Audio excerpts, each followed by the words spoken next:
Wow. Warembo, beautiful ladies for Jesus. Hello. Nivoona tu warembo da. Sema kuna kaujumbe kamekuja chapu pamoja na urembo msipate libichwa. Nyenye ndo wabibi wa baadaye. Kwa hiyo pamoja na kufuga mnapovifuga, msisahau kufuga kucha za kuwafinya wajukuu wenu wajao. Imeisha. Unajua baada ya kugundua nyenye ndo wabibi wa baadaye, nimegundua kuna kiwango cha sifa na uzuri wa wabibi wa zamani na wabibi wa sasa kinapotea. Unajua zamani ilikuwa wabibi wetu wale wa zamani, unaweza ukapita umepiga zako mlege, umevaa hereni, umesuka, anakuambia mjukuu wangu hiyo sio tabia nzuri. Mizimu itakulani. Unabadilisha suruali. Da, bibi kasema, "Juzi nimepiga zangu mlege sielewi, nimevaa hereni na katisha gitaa." Bibi ananiita kaka kwenye kona kabisa bibi. Ananiambia, "Hans boy." Ndio bibi. Wewe mzee kabisa. Anambia nani mzee sukari hapa? Bibi, hii vipi? Ukitaka ujue wabibi wa siku hizi wameharibika, leo mtamuona bichala hapa.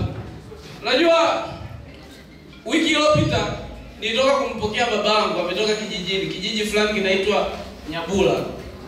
Babangu ametoka kule. Nia na dhumuni la kuja kwangu, baba ananiambia kijijini kuna mchawi amefika mwanangu. Anatutishia, anaitwa Tiberius. Anatutishia amani, nimekuja mjini nipumzike. Anambia baba don't worry. Hayo mambo yote yataisha, kuna kanisani. Sisi ni Wakatoliki. Mzee akasema hata kanisani Tiberius yasikii. Anakaa baba kama padri. Anambia usiogope, Tiberius mdogo. Tutaenda kanisani. Kumbe bwana mzee asijue kuna mtakatifu Tiberius wa Katoliki tunamjua yupo kwenye Biblia. Mzee asijue.